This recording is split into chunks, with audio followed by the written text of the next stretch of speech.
superstitious and misfortunate.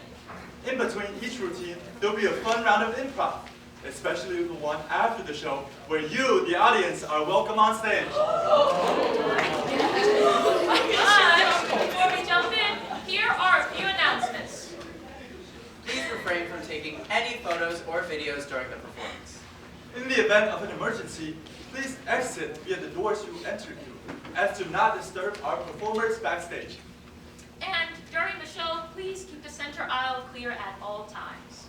There will also be a 10-minute intermission for the show. If you would like to support more student theater, be sure to check out Cabaret Theater's production of 12th Night from December 20th to the 22nd.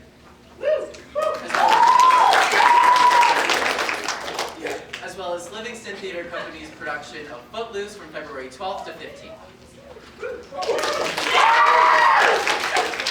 And last but certainly not least, please do not miss our spring main stage, The Curious Case of the Charcuterie Killer, from April 3rd to April 5th, right here in Scott Hall 134. Enjoy the show!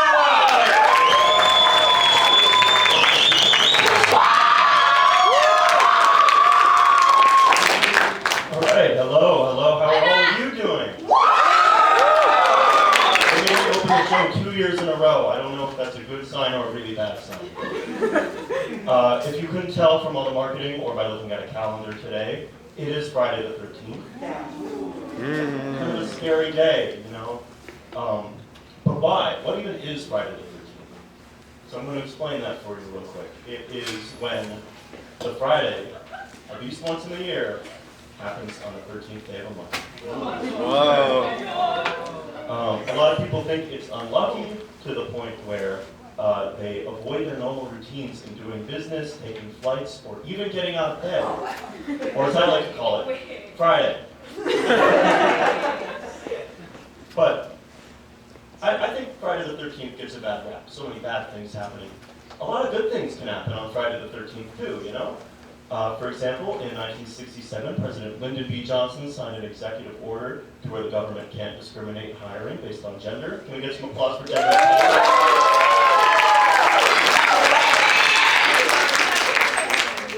For any fans of the Hollywood sign in 1923, it was built on a Friday the 13th. And then for any accordion heads out there, the accordion was patented.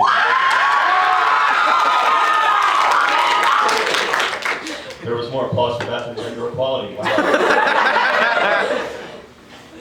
There was something else good that happened on Friday the 13th. I forget exactly what it was. I don't know. It'll come to me soon, I guess.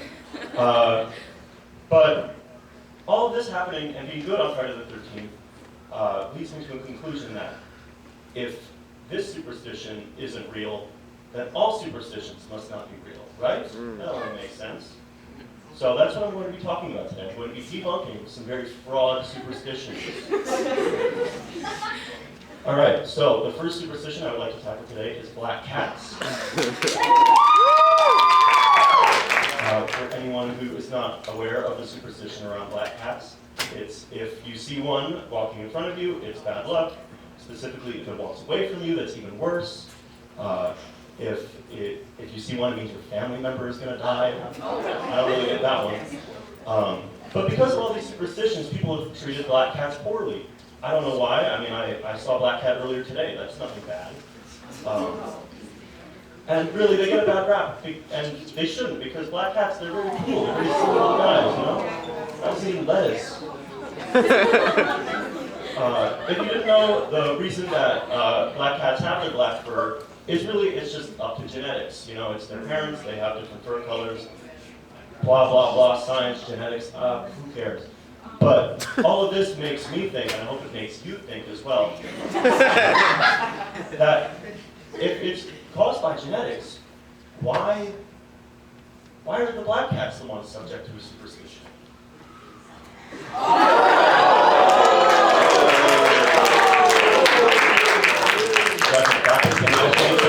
Racism, please? Can we boo racism? Yeah, I know that right.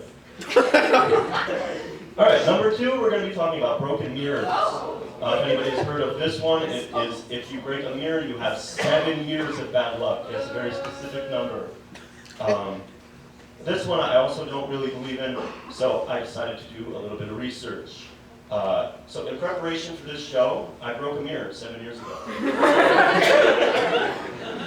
And ever since I broke that mirror, I've decided to take note of all the bad things that have happened to me and in the world in these past 7 years.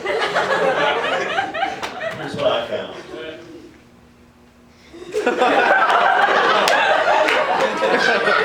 There's been a lot of bad shit that happened in the past 7 years, guys. But there's no proof of the mirror at all, right? I hope not. Otherwise, that. So, number 3, I'm going to be talking about the Scottish play. Anyone hear this one? It's a very theater-based one, so if you want a massive nerd and theater kid, I will explain that to you. Basically, if you say the name of a very certain Shakespeare play inside a theater space, it causes that production to become cursed, or for the space itself to become cursed. I've been here for a while. I understand that any problems with the production are just up to a lack of polish, a lack of care, dedication. So I'm going to test this theory. That's right. I'm going to say the name of the show. No! You wouldn't! Now you might be asking, does this even count? This is a lecture hall. No, I would like to raise the point of shut up, nerd, and we're doing a show. So what's going to matter? Richard. Keep that show's name out of your fucking mouth.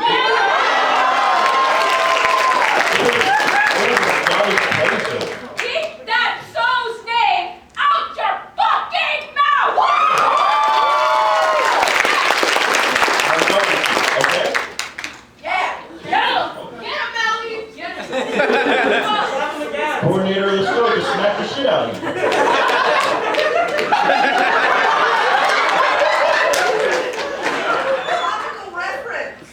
Yeah, it happened just last week.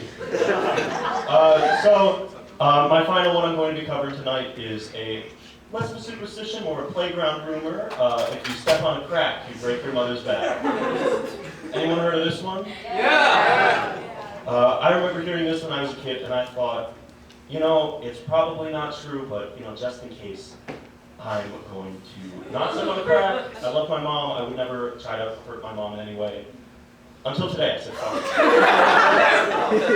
Between my home and Scott Hall, I decided to step on 13 cracks just to make sure. Unlucky 13, Friday the 13th, seemed only fitting.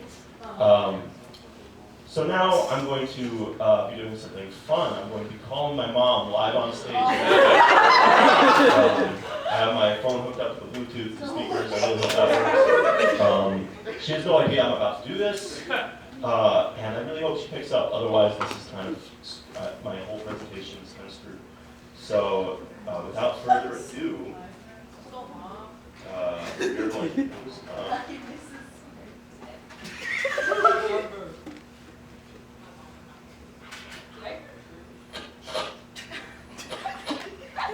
Mom? Mom, you there? Hello? Hello? Hey, how are you doing? How are you doing? Your father and I are watching Wheel of Fortune. My sweet prince, say Jack. No, actually, Jack's a couple match. I just want to check in, you know. Why are you calling me on a Friday night? Friends or something, Richard? I'm just son of no friends. Love you too, Mom. I just wanted to check and make sure you're feeling okay. No back pain, nothing wrong. You sound insane. Don't call me unless it's important. I won't. I just wanted to check in, you know. Holy shit! Are you okay? Is your back okay? Are you good? Call the ambulance! Call the fire department! Oh my God! All right, Mom. I'm gonna let you go. I hope you're okay. I hope everything's fine. Bye.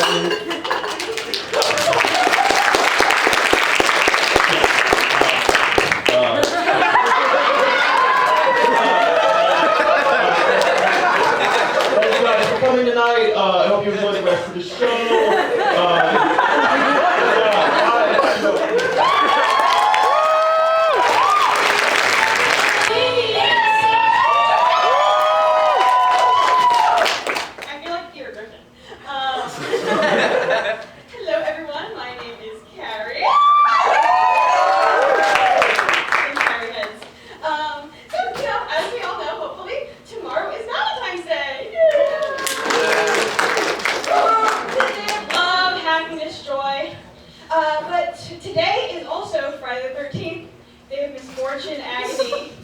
And today I'm going to show that these two things aren't all that different. You know, for example, I have an ex in the audience tonight. Liz, let's make it some noise, Liz!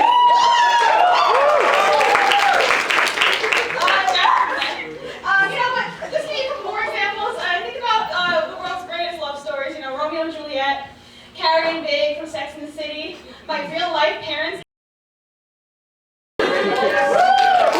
Common thread here, all end in tragedy and misfortune. Romeo and Juliet, dead. Carrie and Big from Sex and the City, not dead, but somehow worse, like 30-year-long situationship, not kind of movie there. I never finished this series. Spoiler alert, guys. My real life parents are still together and they're actually really happy.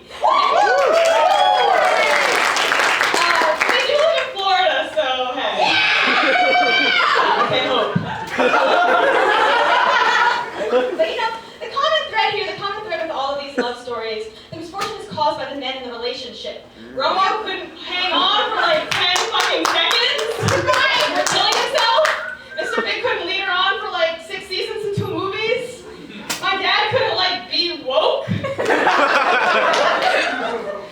you know, as women, what can we do to kind of combat all this misfortune and agony caused by the men in our lives? And I really have a simple and easy solution.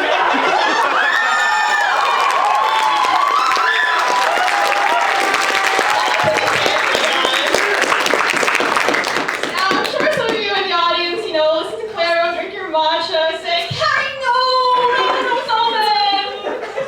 Yeah! Okay, listen to this, man.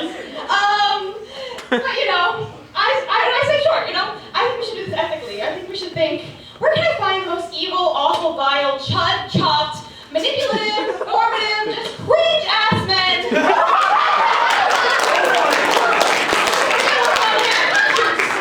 And just to give you an example of what I'm talking about, here are some real messages I've received from men on Hinge. When I see you in person, I do the bark bark. If you're not me going, I say to the park. Where we have a little picnic and talk about our stupid shit, and we be holding hands all right and then fucking at night. I'm not sure how many times that's worked, but at least he's kind of like poetic with it. It kind of rhymes. Some people are a little bit more to the point about what they're looking for, though. You know, I guess thanks for being direct. But you know, so this presentation is a guide on how to torture men on Hinge.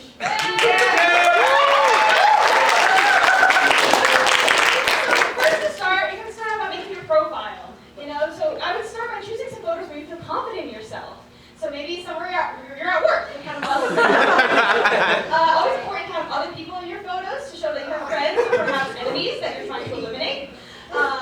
And of course, showcase just really your bodies, make sure you're feeling confident in yourself. As well as, you know, you gotta make sure these people know that you have a personality as well. So maybe if you have some hobbies that you like doing, if you have a goal that you're trying to reach, some aspirations that you're looking forward to. And this can be done through photos as well, you know? Tell the hobby! As well as maybe if you want to showcase some times that you really wish to go back to and are just... Okay, never mind. Also, I kind of want to set your preferences to attract, you know, I really like the kind of people you're trying to attract. So here, I have Christian, Catholic, conservative, white men. I want to know that we have children that we do not want. We're not yet vaccinated yet, doing a lot of heavy lifting in that sentence. And we are figuring out our dating goals, and we have commitment issues. As well as, so now this is on to step 2. Let's analyze the market a little bit. Let's see what's out there, what kind of chuds we're looking for. So I scrolled several locations. I took this thing worldwide.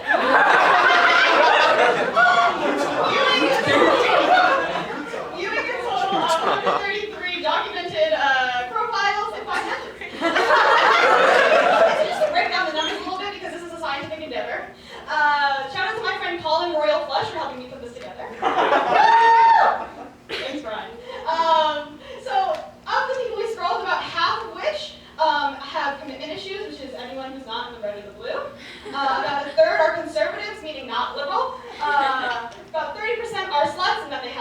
photos. And about 50% have gym photos, meaning they are insecure in their bodies. And also, there was one guy in San Francisco that had a picture of him holding a fish, and I thought that was fun. So, I couldn't help myself. I had to reach out to some of these men, see what was going on. This guy's really trying to leave with his foot fetish, and I just really wanted to know, did your mother drink when she was pregnant? It's kind of hard to tell. This guy looks AI generated. This guy, his forehead kind of goes off the screen, but he has an 8-head heart emoji. Other people are funny looking in different ways, though. This guy, you look like a Codenames character. As finally, some people are French.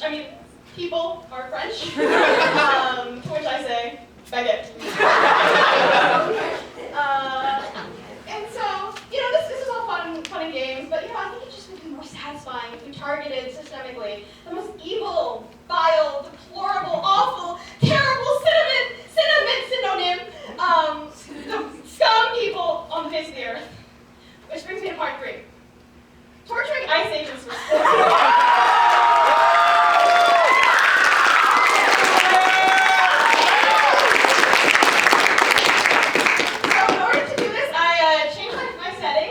Middle-aged conservative white men. And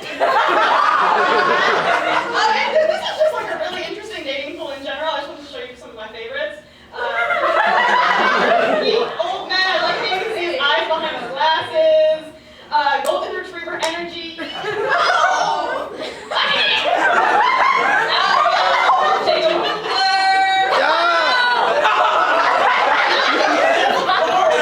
That's like my new top reaction photo.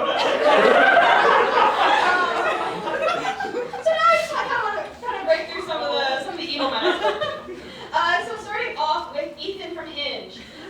Ethan, big red flag. I love you, but I can be your daddy too. Looking for feminine and submissive women. And he has enough handcuffs to put his city block into detention. This is an isolation. But also he's bald, so is that like your glasses or your head? Moving on to David. He loves his conservatism, he loves his faith, he loves climbing mountains, and I suggested he try jumping.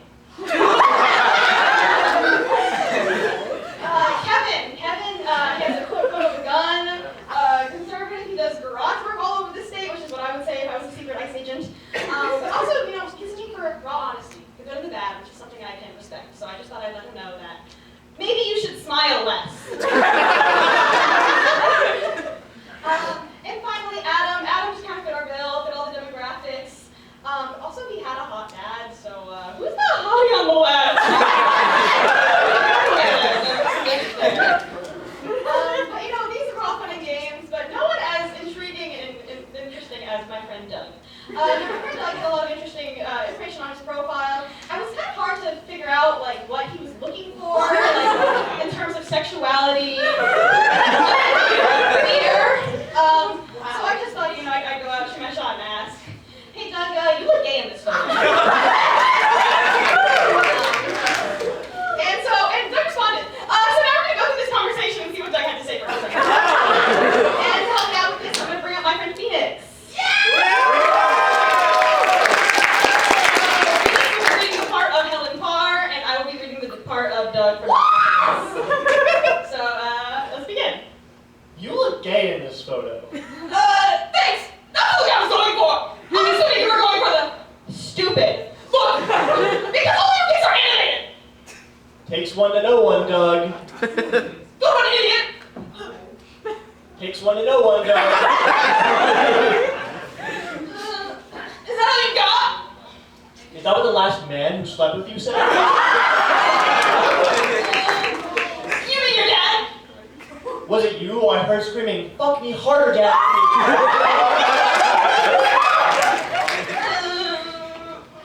No, that was your mom!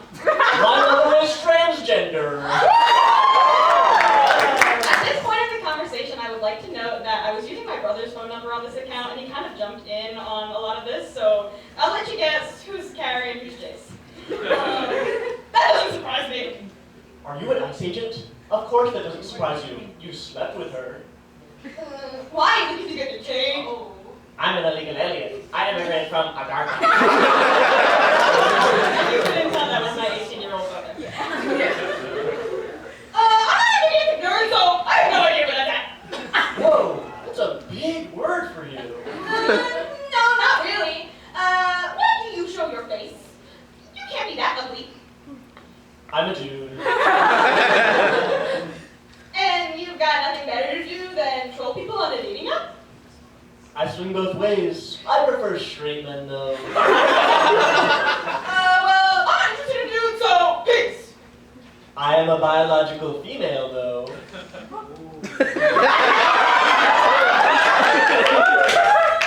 But you're pretending to be a man and you like having sex with men even though you're a woman. That's just heterosexual sex with extra steps. The correct term is he, him, lesbian. Oh, well, I don't care, I'm not interested. I don't care, I'm not interested.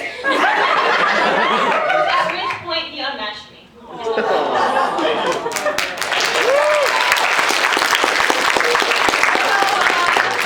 What did you get out of this presentation? Am I a bad person? Maybe. No. Thanks, guys. Did we learn anything? Probably not, except fuck ice!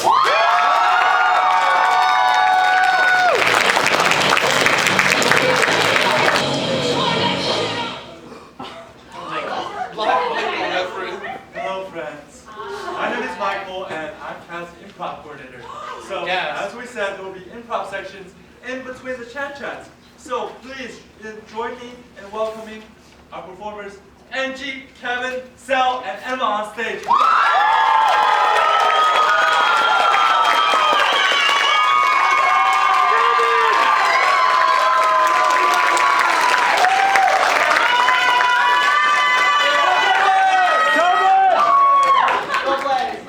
I would like to know that was a surprise for me too. Yeah, I thought this and it was organized.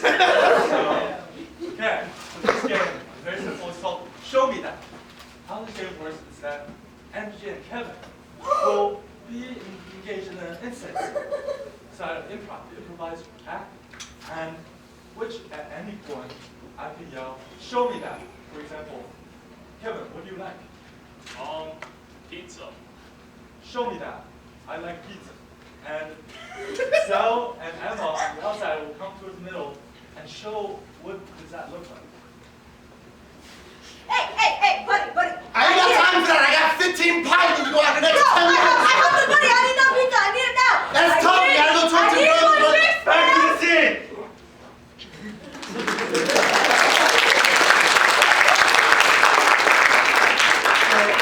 So every improv game, we need your help, the audience's help. In doing what? Give me a suggestion. What? Okay. What's a place you go once every year? Dentist! Dentist. The mortuary! Okay. Let's go with dentist. Where your suggestion is dentist. Are you ready? Yes. Begin. Kid, you ever heard of a toothbrush? Oh my goodness. You have at least 15 cavities here.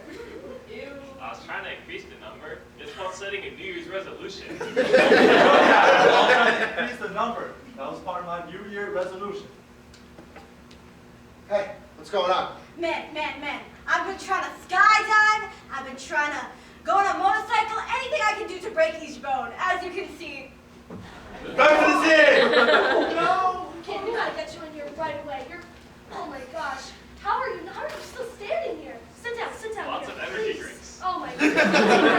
I need push something. Oh my goodness. Open wide, please. Oh my God!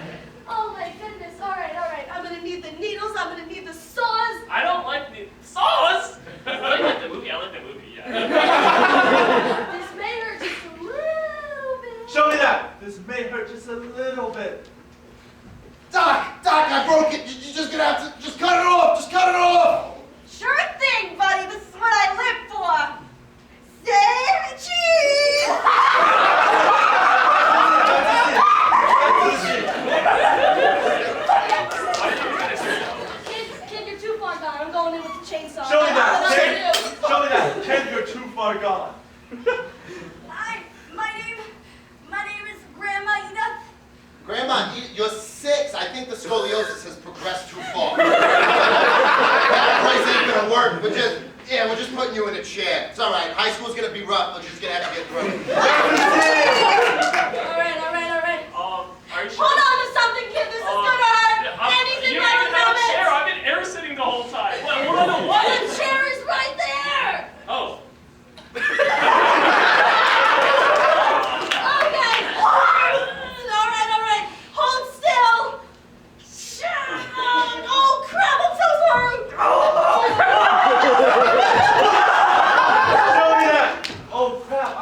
sorry.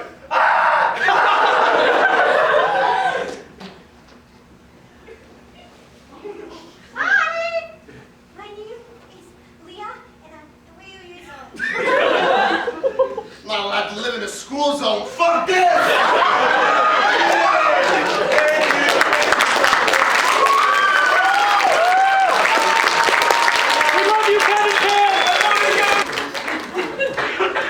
Now, we have another game lined up. So please join me in welcoming Phoenix, Milo, Tristan, and Harry.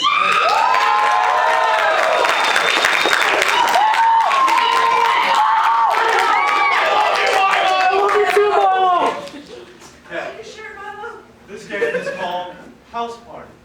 This game works is that Carrie here is hosting a party. And she invited 3 people to come to this party, but the thing is she doesn't know who they are. She does know though is one of them is a celebrity. Another of them is afraid of something. And the third person has a strange physical quirk, something they always do. Now, please Carrie, take a step back. After Carrie's gone, we're gonna decide who these people are. Gasp. Okay. So, give me a celebrity, someone you know. A famous celebrity. Nicolas Cage! Johnny Knoxville. Phoenix. Phoenix is Jennifer Gerard. Coolidge. I've already decided on Gerard. Now, you can't help me with something they're afraid of. What are they afraid of? Jennifer Coolidge! Ice pops! One step at a time. The number 13. Okay, I like that. I like that. Who wants to be afraid of shoes? You're afraid of shoes, okay. Thank you. Milo's afraid of shoes. Now, what's Tristan's physical quirk? What do they always do? Some action. Loose his lips. Dabbing. Stick it in your butt! I like jumping jacks. I've heard jumping jacks. So, when does Tristan do this action? Every 3 seconds. Say that again? Every 3 seconds. Every 6 to 7 seconds. Give me something like, for example, Shoes. what? Hear the word shoes, you do jumping jacks. Yes? Now let's review who these people are. Who are you? Gerard Way. What are you afraid of? Shoes. What are you jumping jack like hair shoes? Alright. Now, please step backstage and let's welcome Carrie back. Bye, Milo.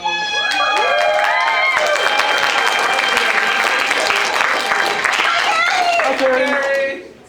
What is Carrie's party about? Why is she hosting this party? Super Bowl. Grandpa's funeral. Speed dating. I like Super Bowl. I like Super Bowl. So, your party is a Super Bowl party. Players, are you ready? Yes. Yes. Begin. Oh boy, I can't wait to see Bad Bunny in the Super Bowl! Oh my god, I hope he doesn't bring out Lady Gaga! Oh my god, I can't wait to see who's gonna show up to me. Hey. Hey, how's it going? I'm not late, am I? I was just busy kissing my bassist or drumming. I support you. Thank you. That's okay, yeah, no. Come in. We have lots of snacks, lots of dips. We want to put on some music. I can put you on off if you want. Yeah, so here, just take the phone. If you have to Siri into it though. Hello? Yeah? This is the party, right? Yes, right. Hey, how are you? Cool, how you doing? What, is it? Yo, what's up, man? I'm so excited for this party! Me too, man.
Yeah.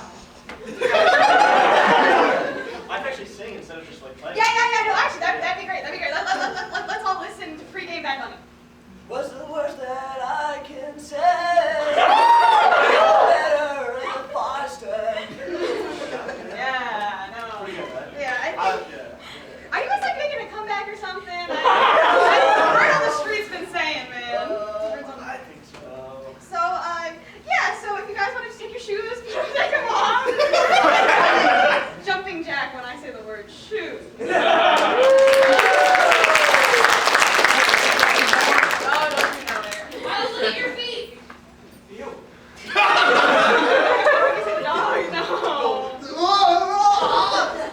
I am too. What?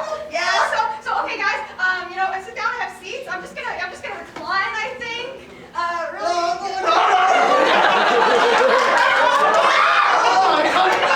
It's a rolling chair, man. It's a rolling chair.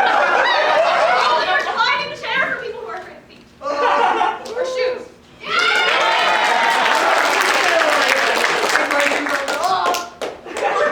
You know my name, right? You know Pete Wentz? Do Gerard Way.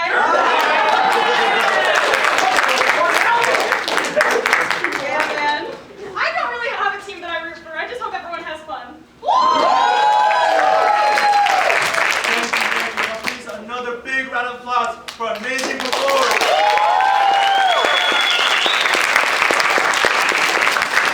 Enjoy the chat chats.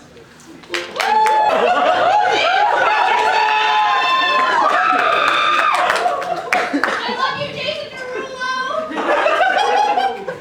Hi. My name is Jason, if you did not hear that from the audience. And I will be presenting the Cap Keyboard Nightmare Blunt Rotation. So, I was thinking about the number 13 and how there's this whole like superstition behind it that it's, it's so cursed, It's associated with Friday the 13th for one. It's also Taylor Swift's favorite number, which probably motivated her to release her latest album. All to our misfortune. However, while thinking about the number 13, I realized that there's something else with 13. Maybe like 13 members? I don't know who it could be. I just don't. The Cat Keyboard! So I was thinking, we have 13 members, we must be cursed. So, what's stopping us from going to bed one night and waking up and we're just all replaced with new people? So, what would happen if we were all to just suddenly be replaced? Who would replace us? What would happen? But luckily, I prepared for this and I've compiled a list of all the people that I think would replace us. So starting off with our president, Cedric. He's in our audience right now. Don't know where he is, but he's there. He's the one that runs this entire place. And I think he'll be replaced by the Coldplay CEO. For one thing, they both know how to divide their time really well. Between his school and his side hoe, Cap. But also, they're really good at avoiding awkward situations, such as, Cedric, am I microchipped? There he goes. Cedric, come back. Then there's our artistic director, Matt, the one who you saw earlier. He's the one that keeps Cap from imploding.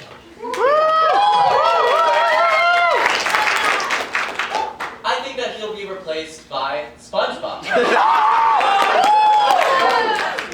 But not just any SpongeBob. The SpongeBob that crashes the fuck out. Because being the artistic director, it's quite a stressful position, and I know that Matt has crashed out many, many times. However, he does so internally. But what would happen if he were to crash out externally, such as the SpongeBob? I've compiled some examples. Matt, I'm going to be 1 second late to rehearsal. Or, Matt, there's an exam in Scott Hall 135 the day before our show.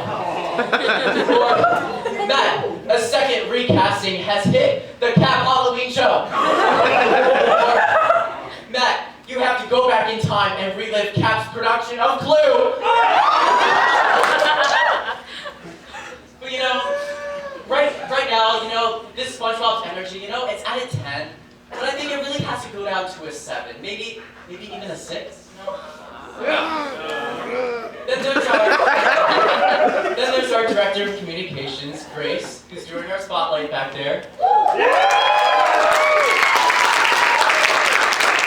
She's responsible for moderating our CAP Discord and Instagram, and I think she'll be replaced by Azalea Banks. Because if you know one thing about Azalea Banks' internet footprint, she has beefed with literally everyone.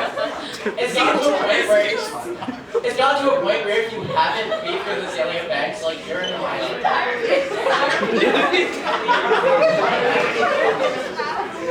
But if you look at this list, like a lot of these do make sense. Like, you know, you would beef with these people. They are chronically online, but a couple of these I was really confused about. Like the entire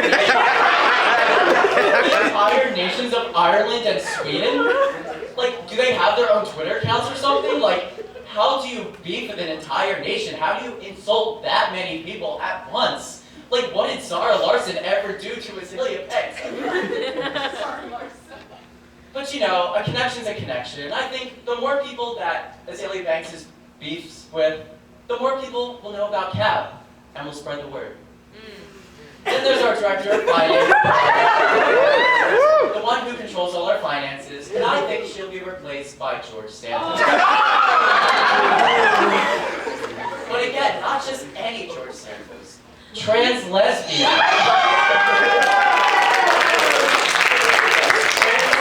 George Santos. Because the CAP board just needs a little bit more inclusivity. Now, why did I choose George Santos? I mean, there's no one else that I trust more with my money. His charges are right behind me, aren't they? Then there's our special events coordinator, Nelly, the one who coordinates our special events, such as this show. And I think she'll be replaced by Erica Kirk. Because if you've seen Erica Kirk online, you know that she can throw a mighty great special event. But also for context, last month, Melly hosted a merger event between our two theater companies, CAP and Cabaret.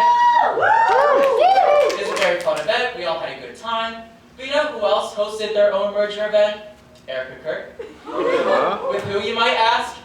Nicki Minaj. Yeah.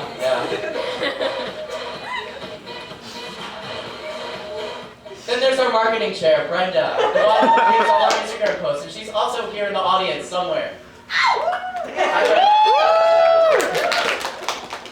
And I think she'll be replaced by drag queen Corey King. Because if you've seen her social media, you know that she can cosplay like there's no tomorrow. And I've compiled a list. Lois Griffin, a Teletubby, Marge Simpson, the Cat in the Hat, Michael Jackson, JoJo Siwa, there's more, The Grinch, Roger from American Dad, Olagugu, Shrek, the Lorax, and last but certainly not least, Handsome Square. So I think if Brenda was doing more of this on our CAP Instagram, like that give us like so much traction, so much attention, like that's what CAP needs. Our historian, he is the one who is recording our show right now and takes all our headshots. He will be replaced by Trisha Paytas. For two reasons. One, she's very up to date on her historical knowledge. Quite like our historian, Jason Springerlift. But also, she records literally every aspect about her life. Like, every aspect. Which is what our historian is doing right now. Then there's our house manager, Selene, who's right back there. She's the one who trains our BOAs, she cleans out our CAP closet, she kicks people out of Scott Hall 135 when they're disrupting, she hangs up our headshots in the hallway. I think she'll be replaced by Abby Lee Miller.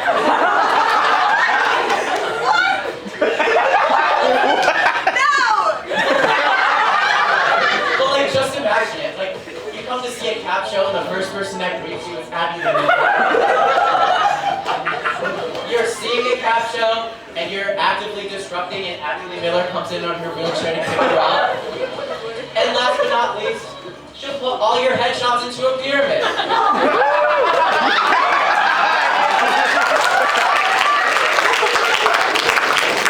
haven't seen that before, that's for sure. Then there's our CapSat set manager, the one who builds all our sets. This person is currently a vacant position, and I think they'll be replaced by still nobody, because we can't find anyone. So please pull up to our e-board interest meeting in less than 2 months, and please apply for this position because we need someone so desperately. Then there's our CapSat tech manager, Queeky. Yes, that's his biological name. He's the one who controls all our tech for our shows, and he's right back there as well. And I think that he won't be replaced by a person, but an entity. The entity of Are You Wireless? Because if you, and thinking about how Are You Wireless Secure is going to do in this position, like, I really don't have a straight answer for you. Like, sometimes it's very well connected, it works very well. Sometimes it's more distant, more avoidant, you can't connect to it. Like, quite like all of my past situationships. Oh. Yeah, I'm just gonna leave it at there, yeah. Then there's our improv coordinator, Michael, the one who runs our improv meetings and is coordinating the improv portion of our show. He will be replaced by Benson Boone.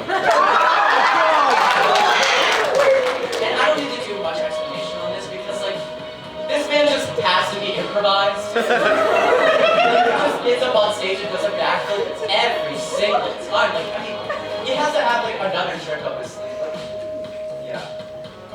Then there's our sketch writing coordinator, Finn. Who is also in the audience, right there.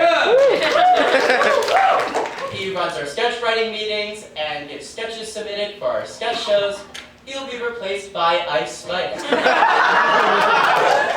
if you've ever heard an Ice Spice song, you know that she spits straight bars. Such as, thank you the shit, bitch. You're not even the part. That movie, guys. Or SpongeBob, big guy. That is such a powerful line. I don't know what it means, but it's so powerful. And you'll never last. I don't think that's an Ice Spice lyric. And last but certainly not least, me. I run the weekly stand-up meetings and I coordinated the chat portions of this show. I'll be replaced by me. Because really thinking about it, like, I'm just too fun to replace. There's just no one I could think of that could be my successor if this curse were to happen. But also, there needs to be a person of reason, like someone that can really get this keyboard like wrangled together, make sure that everything's running smoothly. So yeah, that's the Cap E-board Nightmare Blunt rotation. It'll just be like Cap 3 years ago, but better. Thank you. I mean, you know, the shit going down in Saw is like, that's very bad luck, you know? And as I'm sure you've read on the slide, today we're going to be talking about a specific form of horror content called two-sentence horror stories, which is a subreddit on Reddit where people can go and post the, as I'm sure you figured out, horror stories that are just 2 sentences long. And these are a great idea on paper. On paper. Let's take a look at a good one, and then we'll go into some types of other ones that maybe are not so good. So our first one reads, all my life my parents have told me not to open the basement door, but I got curious and disobeyed them. What is that glowing ball in the sky, and why does it hurt my eyes? So already we see just 2 sentences, but a killer twist delivered in just those 2 sentences, as well as a kind of setting being established. Really impressive stuff. However, a lot of people miss the point. You'd think that being only 2 sentences, that this would be a very approachable form of horror content. Not really. It is difficult, way harder than you'd think. And not many of these fall short, especially compared to the last one. Our first kind of these is those that are just trying but aren't quite landing. So this one reads, I've time traveled to the past and caused a void portal to kill 75% of the Earth's population. It was the only point in time I could send the void portal to stop me from killing me. And this one I kind of feel bad laughing about because it's like, it's not good, but like you kind of see where they're going with it and maybe just didn't land. Thankfully, the comments can be very helpful sometimes, such as this one, which reads, okay? However, this story is far from the worst kind that there is, because we have times like these which are just not quite there, and then we have whatever these are. My wife finally figured out I murdered our toddler. Crazy, right? You think this is going to be so scary. I fed her to the wood chipper next. Again, you're just like, okay. There's not really a twist there. There's not really a setting being established. It's just kind of like, man, fucking sucks to be your wife, I guess. But our next one reads, she opened the door. And I love this one because the possibilities are endless. What could be on the other side of that door? What is going to send me spiraling into some fear? You know, what is so scary on the other side of the door? Then the door opened her. And this one I think kind of comes back around to being scary after being not scary. Because you laugh at it initially, and then you kind of think about it, and you're like, wait, what the fuck does that mean? And then you think about it some more, and you're like, I don't think I want to think about it anymore. Moving on. I love petting my cat, I said to myself as I turned on the lights. Some of you have probably read this one before. Turns out my cat was sitting at the other side of the room.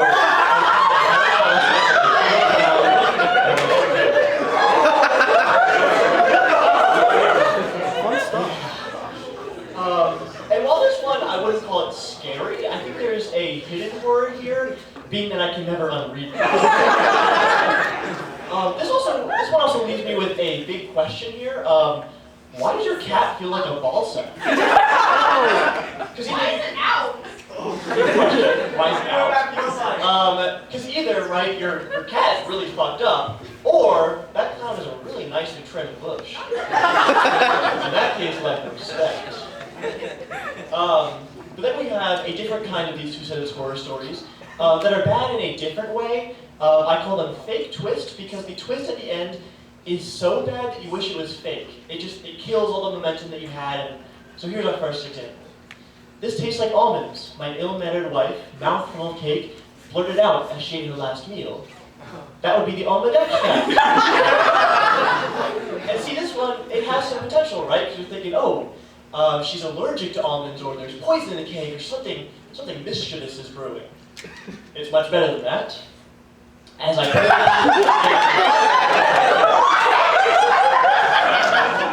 so it kind of feels like you're wasting my time a little bit. Another example just like this. This meat tastes strange, my date said while he was eating at my house. That's because it's frozen meat that you microwave. He said as I put it again, just wrong. But then we have our next type of horror story that is possibly all a connected universe, I like to think, and it's called The Creature Something. Yes! Also, these ones are very popular. Some of you may have read them before. But it's all these kind of connected horror stories that all involve some kind of creature. Let's take a look at our first one. It almost feels like Christmas except I've got no eggnog. Thankfully, I can just milk some. Our next one. The family enjoys their milk at the table. Little do they know it was and I love the amount of people in the audience going, oh. You know where this is going, you know you don't want it. And then our last one. I ran out of ketchup, so I went down to the basement. The creature whimpered.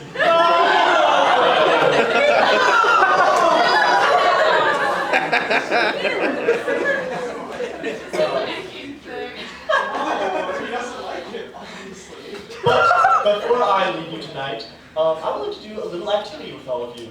And that is going to be that we are going to create our own two-sided story. So how this is going to work, Me and you, the audience, are going to work together, and after we create it, after the show, I will post the Two Sentence Horror.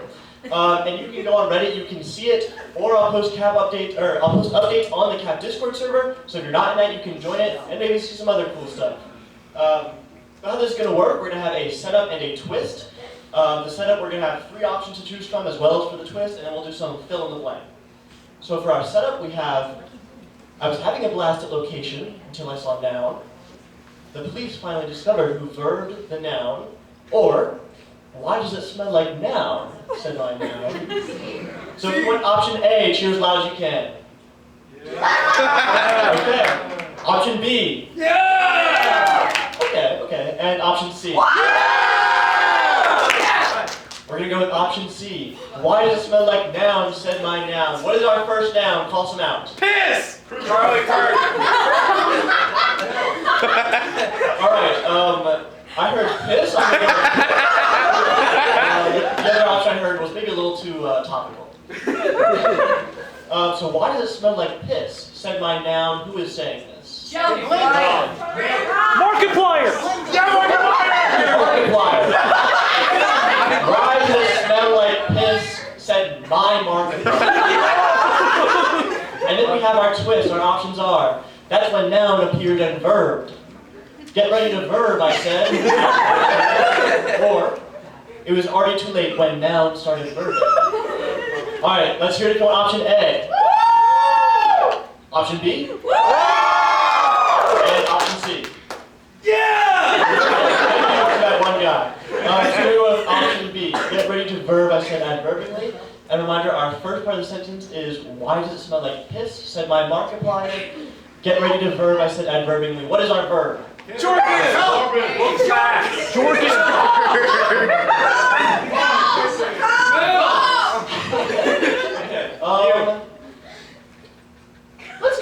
Let's go with come. In my mind, I was like, is it too weird to do right now? No. Somebody yell at me if it is, but so get ready to come, I said adverbally. What is our adverb?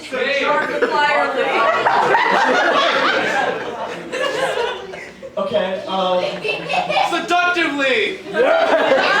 okay, let's do 2 options, seductively or markipliering. Which one do you want seductively?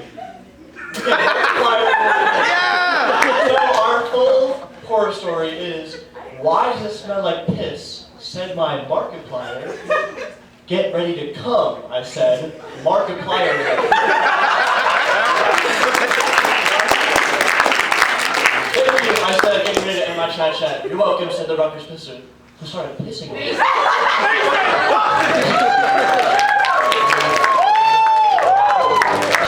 Michael! Don't leave me in here, Michael! It's Michael. Hi, Michael! So, we're going to keep going with our improv. The first game we're going to play is called Inner Monologue. And for this game, I need Phoenix, Sal, Milo, and Angie on stage. Let's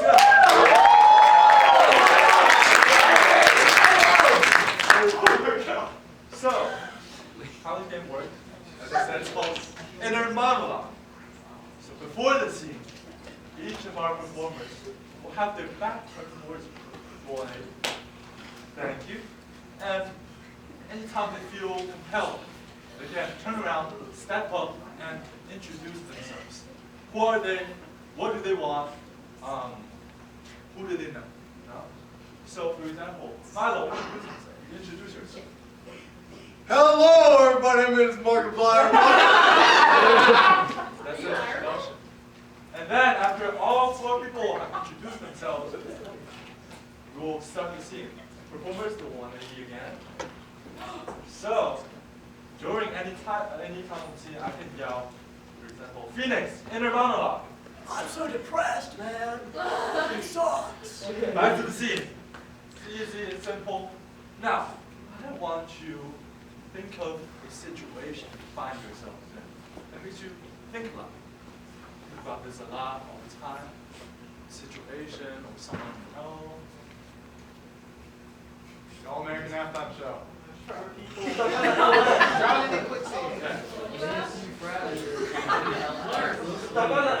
Benito Bowl! I like that. So, instead of the LX, let's make it just Rutgers bus. The Yeah. Rutgers bus system, you know? Okay. Now, please do it. And when you feel compelled, come up and introduce yourself. How's it going? My name is Craig. I am the bus driver. I do not plan on getting these kids anywhere on.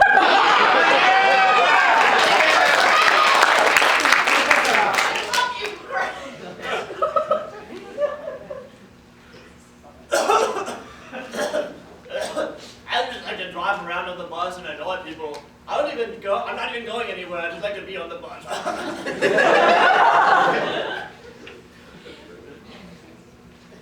Hi, so I got on this bus thinking it was gonna go to like Libby, but like, no, this is the fucking Cook Dog bus!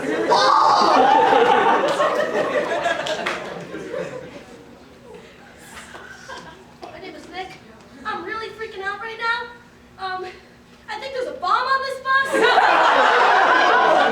It's like I speed. gotta get everybody out of here. Alright. Players, are you ready? Yes! I want to see Phoenix, Sal, you start, Milo, and Angie, please. Extend. Yes. Where's the bus going? Fuck if I know.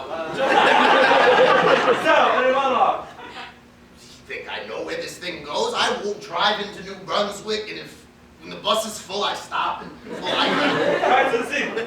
Yeah, Craig! Nothing else on this bus. How long you been a bus driver?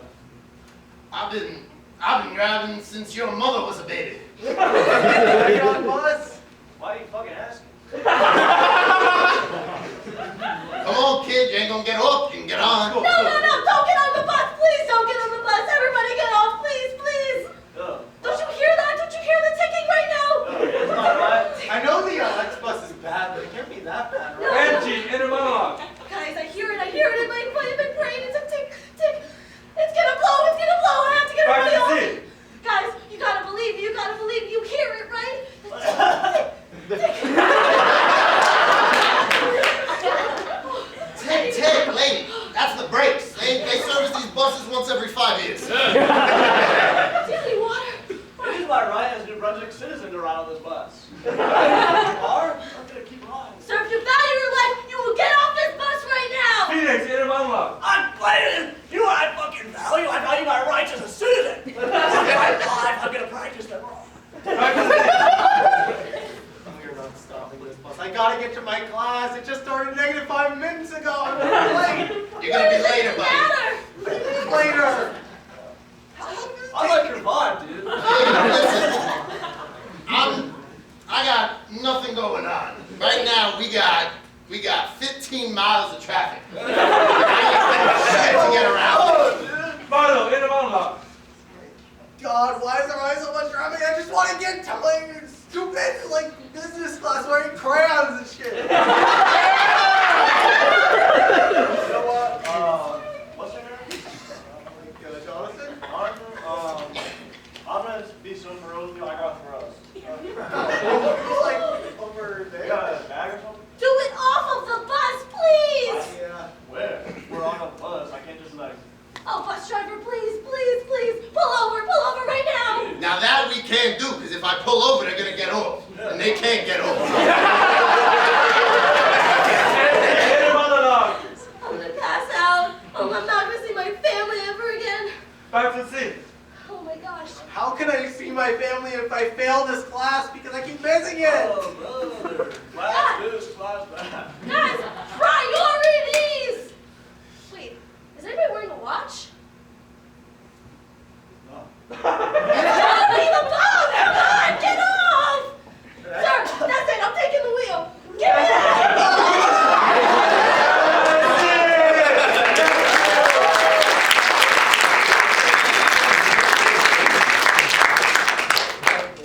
Now, we're gonna jump right into the second game.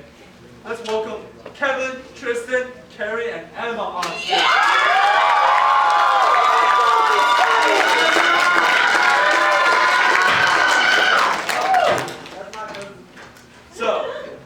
this game is called Good, Bad, Worst. This game works is that this is a show, radio show, TV show, anything. The show is dedicated to solving your, yes, you, the audience's problems. So, Kevin is the host of the show. And we have 3 panel members. Tristan gives you the good advice. Emma gives you the bad advice.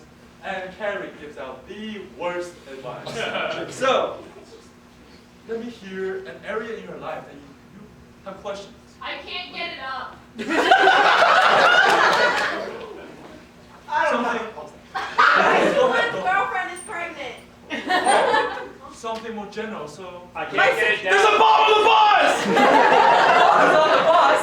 Okay, I've heard a lot of themes surrounding relationships. I don't My know. mother is so sweet. How do I bewitch a woman? Social constructs!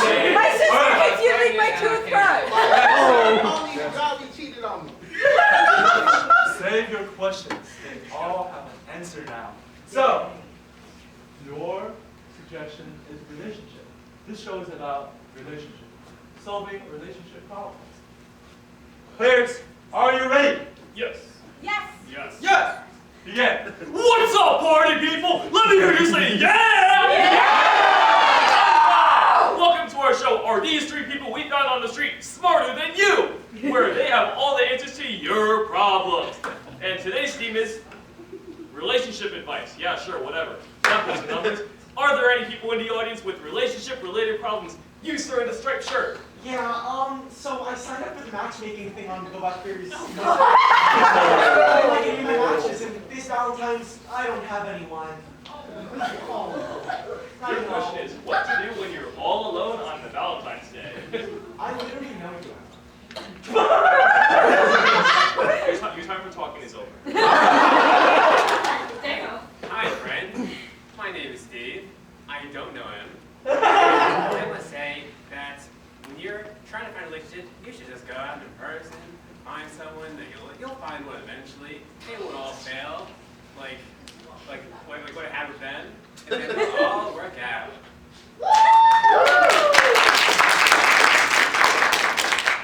Listen, sweetie. We have a little history, and I know your experience. Let me say, you ain't getting nothing for a long time.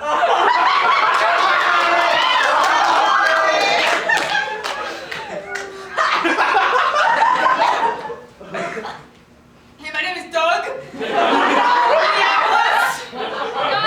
Yeah, so I hear there's a lot of flexible women on Hinge.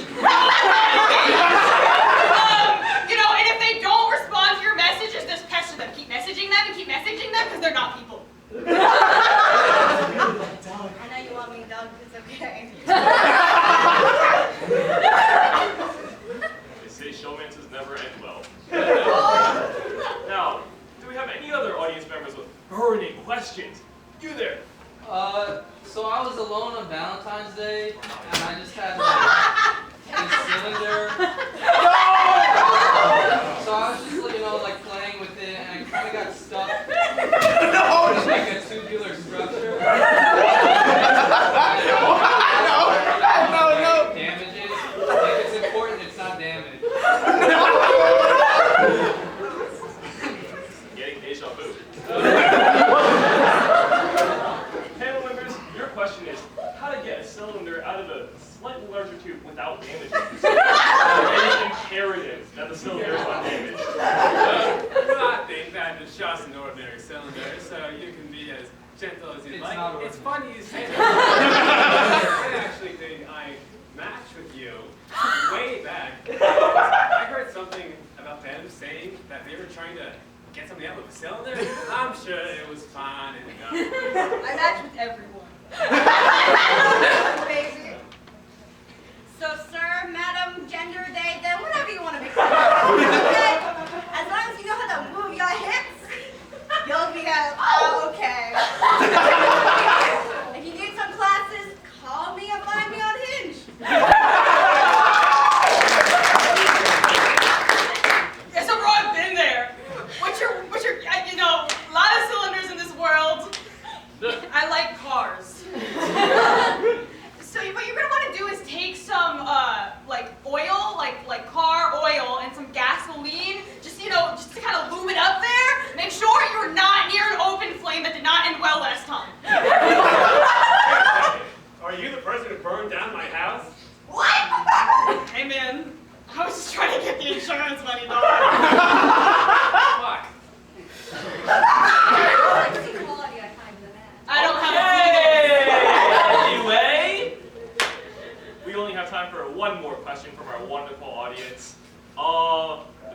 see you guys. I should talk to production about the lights. You there.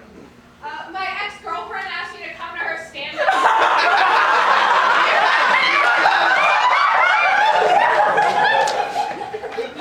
I'm like desperate.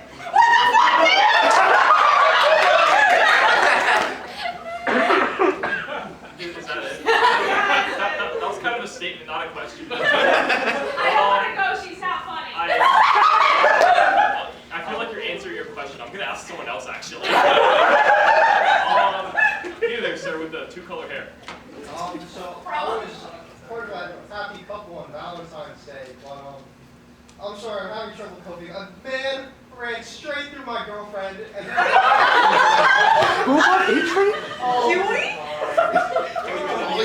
do I cope? With what? That you got kind of cut off. A man ran straight through my girlfriend. Oh, yikes. All right. So, how do you deal with the partner's dying? Well, I think that that's something that they did on their own, and you can go and move on and accept. And that's really funny you say that, because I broke up with Doug because I thought Doug died. But he's here right now, and he went and burned down my house, so... You know what? It's the guy you're talking about, A-Train. Me and him, I told him everything he knows. A-Train, come to me. And I'll show you a good time. If you need help dealing with your feelings, don't. That's gay.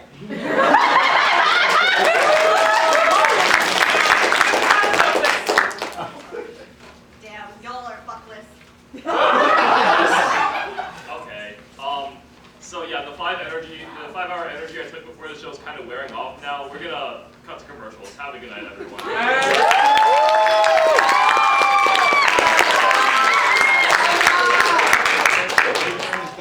Hope all your questions were answered, and enjoy some more chat. No, he said,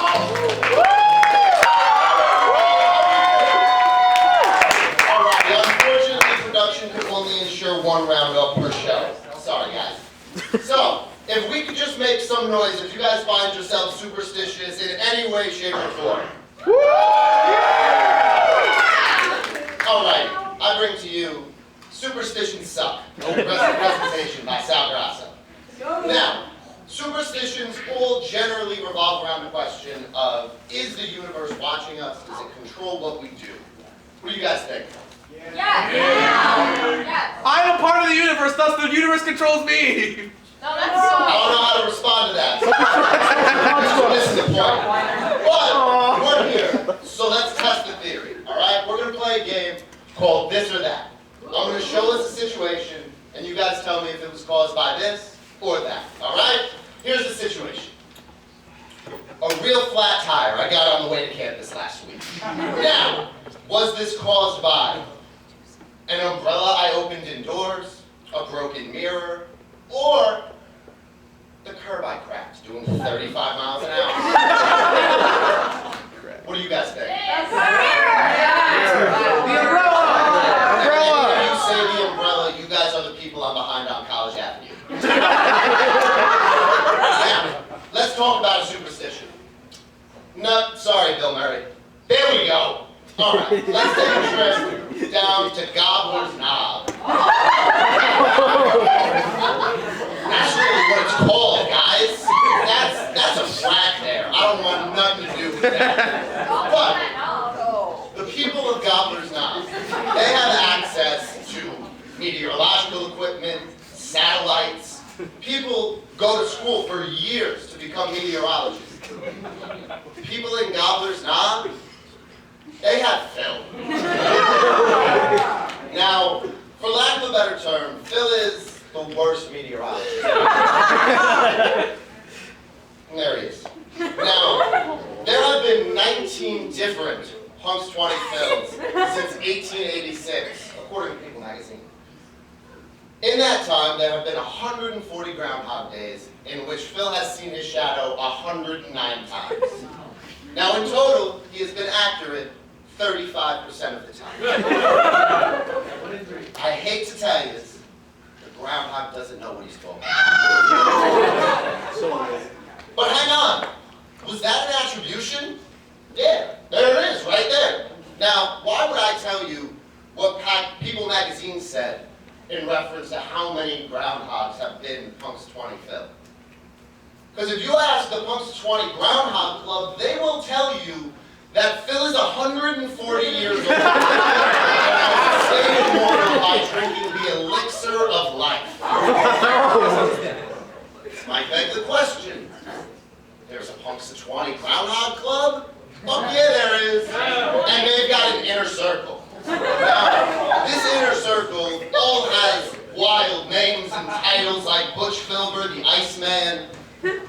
We've got representation. Marcy Gallardo is the executive director. Who could forget Jay Lundy, Overcast? It's important I tell you.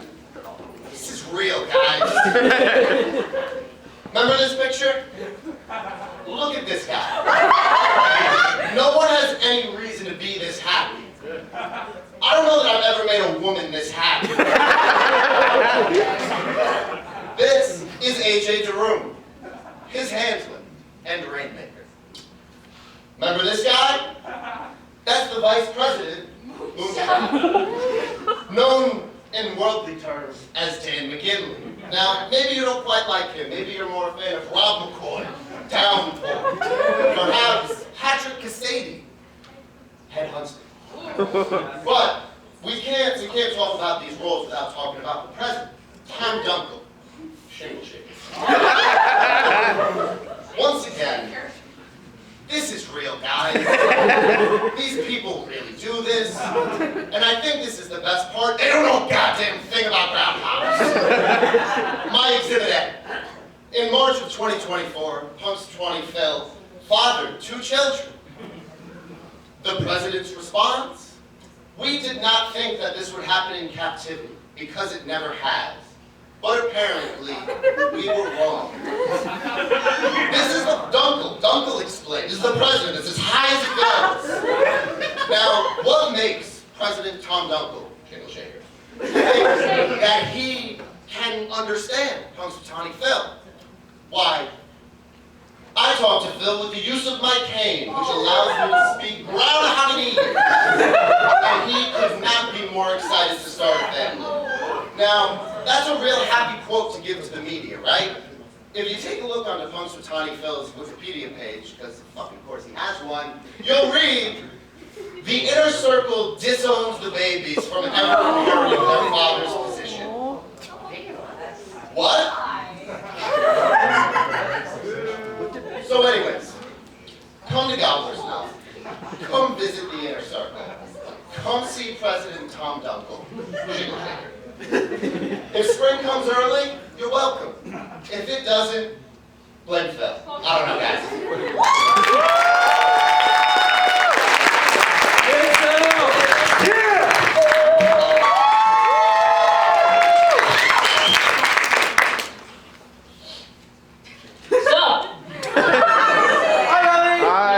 My name is Nellie. Oh my God. And, you know, you all know those casual, everyday superstitions. Opening umbrella inside of a building, broken mirrors, going under a ladder, a black cat for some reason, and of course, spilling salt. Now, what do these superstitions have in common? They're all so negative and full of misconceptions. Like, that poor black cat has to deal with so much hate. Come on, it's just a baby, just a little guy. And you know what's even worse? They make me incredibly paranoid, and I hate it. So, in order to cure my paranoia, I decided to ask my distant uncle, Harry Dickinson. Now, my uncle is the king of superstitious knowledge, and he gave me 4 superstitions that are far more positive than the other superstitions, okay? So, I'm gonna show you these better and totally true superstitions. Not lying. Guys, these are so true. These are real, factual superstitions. Trust. Anyway, number 1. So, you know, nowadays the common beauty standard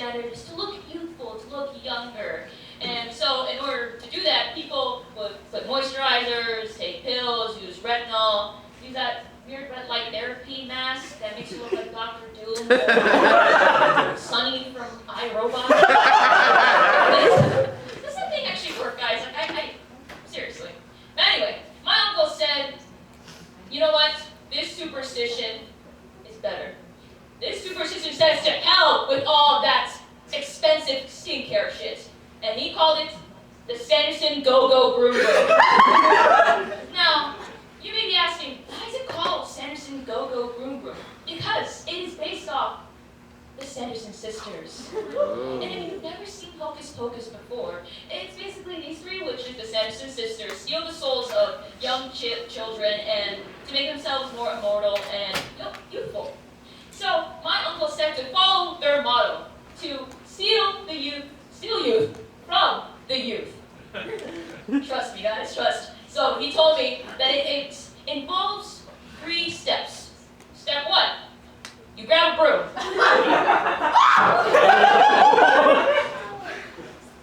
Broom. And then you put it in between your legs. Then you're gonna go to a playground, a school, and find some annoying children or annoying teenagers. And then you're going to start circling around them. Doesn't matter how many times you do it, you just keep on doing it and you shout, go, go, broom, broom. Observe.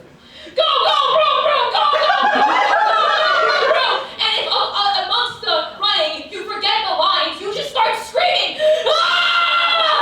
Ah! And trust me, guys, trust me, this works, okay? This works, I swear to God it works. Okay, and so when you do that, those kids are going to become old, crazy, sad people, while you will be young, beautiful, and sweet. Trust me, guys, it really works because look at me. I'm actually 87 years old. You look great. Thank you. All right, number 2. So this one also requires some movement. So the first step is to jump 5 times. Yes, I originally said 21, but I can only stand 5 times. I may look young, but my bones are old. So then you're gonna spin around once. Doesn't matter which way, you just spin. Just spin once, and then you're gonna heel click. And if you can't heel click from where you are, you can just do it Dorothy style. Now, my dear audience, I want you all to stand up. Come on, we're doing this. We're gonna be doing this. It's a fun participation. Yes. I know. Okay, ready? All right. We're gonna do this step by step. We're gonna start with jumping 5 times. Ready? 1, 2, 3, 4, 5. And then you're gonna spin once. Spin, you beautiful fools. Okay, good. And then you're good at heel click. If you can't do it, just do this. I do this like 14. Okay. Now, you must be asking me, Nellie, why did you make us get up and do this stupid shit? Well, first of all, fuck you. And second of all, I'm helping you, okay? This steps helps you from going bald. Yes! Welcome! Thank you, Melanie! And if you're already, sit down, guys, good. And, guys, if you're already bald, number 3! Okay, number 3. My uncle said that this superstition will get you the thing you desire most. And what do you guys think that is? Markiplier. No, actually, money! This superstition will help you to get more money. Screw that horseshoe, that lucky penny. Rest in peace, lucky penny. And this superstition is the better one. So, it also requires some steps and items. First, you're going to grab a tote bag with a $sign on it. You can draw it on, you can find one, and then you're going to get a Gucci ski mask.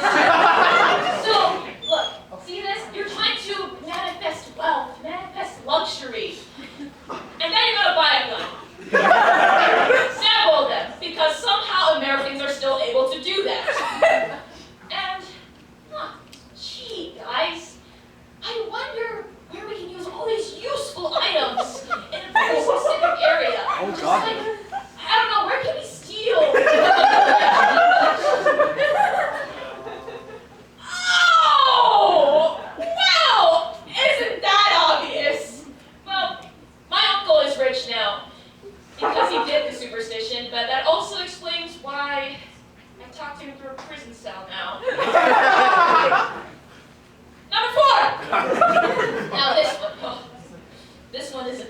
okay?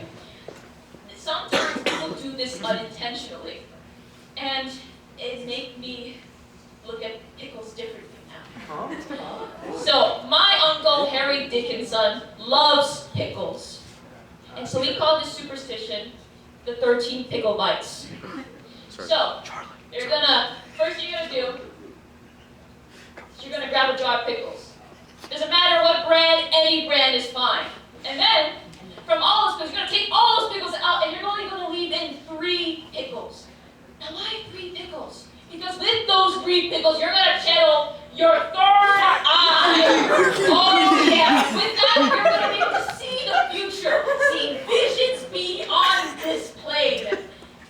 And then, you're gonna grab each of those pickles, and you're gonna take 13 bites out of these 3 pickles. And I swear to God, if I see any of you take a 12th or 14th bite out of any of these pickles, trust me, you're going to get eyes everywhere. And I mean everywhere. See? I did this, and this is what happened. I ate a 14th bite out of one of these pickles. You know how hard it is to sit down now? I see people look at my ass through my ass. So, please, be careful and do this right. Oh, God. Now that you know all this, be free. and take and use these superstitions wisely. And if you think I'm lying, then go to the prison cell and talk to my Uncle Harry Dickinson. Now everyone, can you all say thank you to my Uncle Harry Dickinson? Thank you, Harry Dickinson! And, well, he says you're welcome. Thank you, everybody.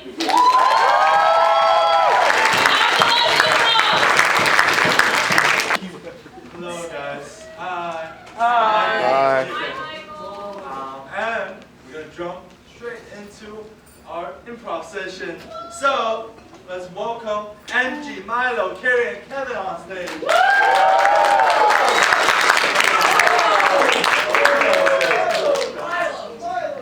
Kevin! So, yeah, be so kind to get in this weird information. This game is called Rotate. How this game works is that Carrie and Kevin, who are in the front of the square, will be engaged in the scene. We call this scene A. And during any time of the scene, I can yell, rotate. That means everyone move one position clockwise. So now we have a new scene, scene B. Rotate. Scene C, rotate. Scene D, rotate. And back to scene A. Alright. The trick is there's another rule. This rule is called new choice. So whenever the performer says something, Harry, say, what do you like? I like Bad Bunny. New choice. I like my mother. New choice. I like smiling. Okay. Every time I say new choice, the actors have to change what they're saying right now to another thing. Yes? You all understand? Yes. So, let me have some suggestions from you guys. First of all, give me a food that you really like. Pickles.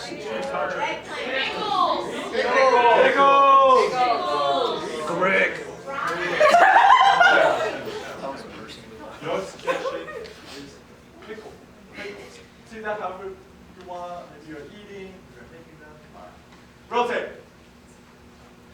So now, give me a relationship. How do these two people know each other? Situationship. Reddit. I like that. I like to see you guys from enemies to lovers. Rotate. Now, give me a class. A class that you really like. Biology. Data structure. Discrete structure. Alright.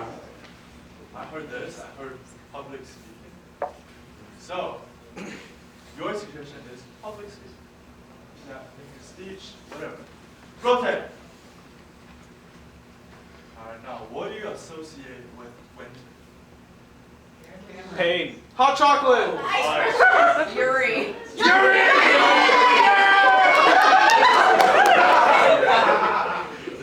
Okay, but what kind of, like, what's Heat rivalry. You already have the rivalry thing going on. Give me something new. Snow off ice. Oh, I like that.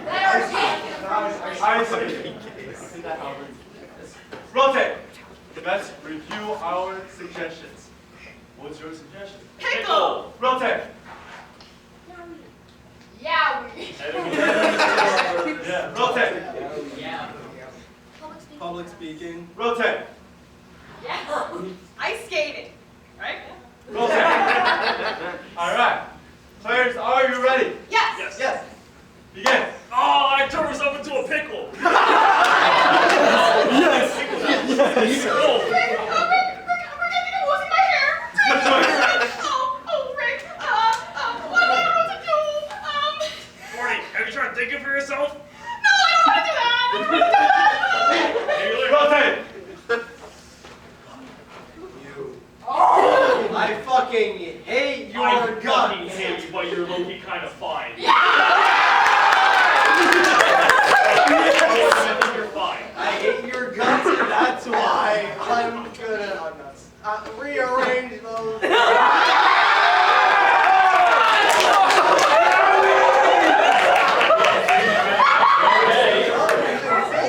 Oh, really?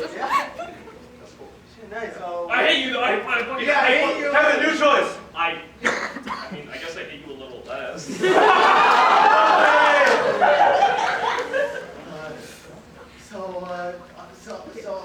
We're supposed to be,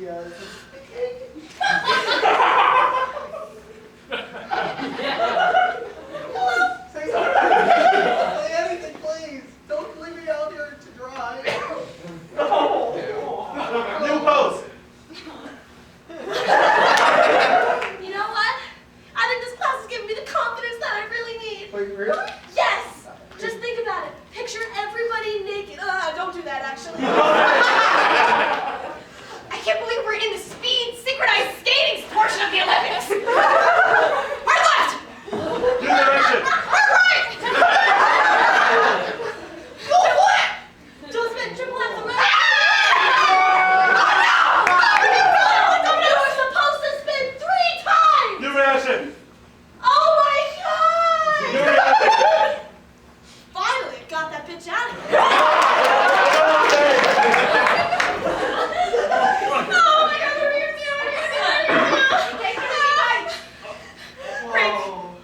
Morty. I'm so hungry right now.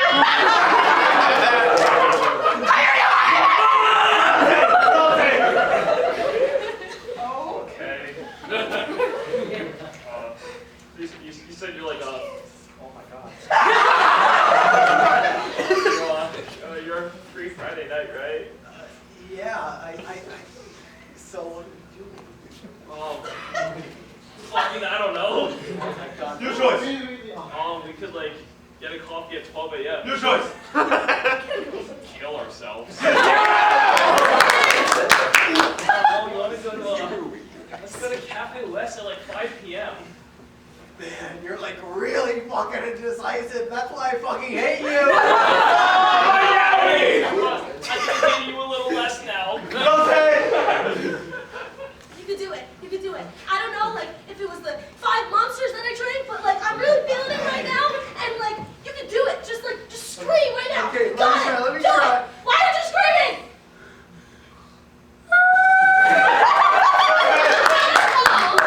Rotate. Oh, this picture's really, are you okay?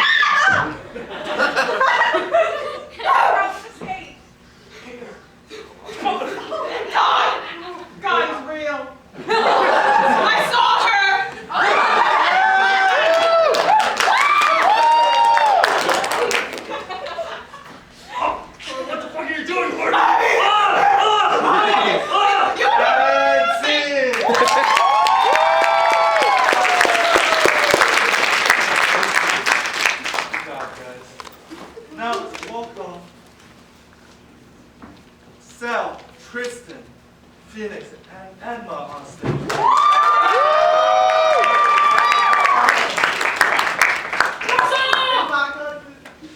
This game is called Sound Effect. How it works is Sal and Tristan will be engaged in the scene in the middle. And Phoenix, Emma, outside, they will be making noises, sound effects for the scene. For example, Emma, give me a sound effect. Hey, mama. And people on the inside have to react to that. Is Elvis Presley in this lecture hall? Very simple. So now, give me a place you go to where you hear a lot of noise, different noises going on. Atrium. Dining hall. One at a time. The atrium. Atrium. Okay. Out of the atrium, let's make it more general. College dining hall. Yes. Players, are you ready? Yes. Begin. What's up, man? What are you gonna eat today? Oh, I don't know, man. I'm starting a new vegan diet recently. I'm really trying to get better at my health. What about you? That sounds shitty. I'm gonna be looking for a meat lovers pizza today. What the fuck? Is that meat moving to you? No. Are they killing the cows in the back? Hey! You're beautiful. What's your name? I think you guys got a connection. You should pursue this. Hey, man, Listen, it's... Listen, if you're gonna be killing the cows in the back for us to hear, we're gonna check it out. I want to be killing you next to be able to get out of here. I knew the prime rib tasted funny. That's right. I have a bomb. I'm going to kill everyone here if you don't let this beautiful cow go. Why are there bombs everywhere I go? I need a new hobby after being vegan. It's gonna be oh. It's the stampede of cows! They're here to save us! Let's charge! We are the cows? Yes, the other cows that were in the back. All right, I guess we're cows.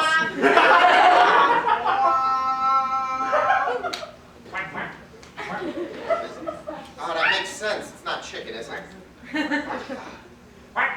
Wait. Hello, guy. Do you run this dining hall? Quack, quack. That's a very impressive duck. Quack, quack, quack. Who knew there's a petting zoo in the back of the atrium?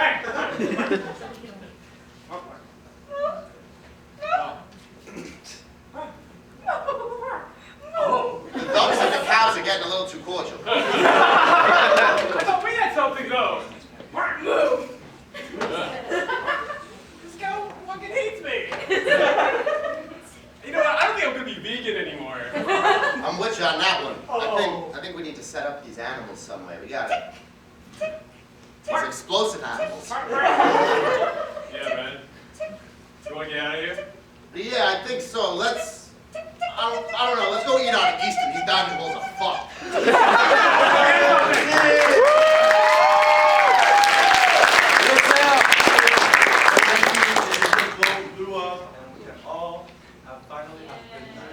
Yeah. That's the end of the show, everyone. I hope you enjoyed the show and have a great night. Bye.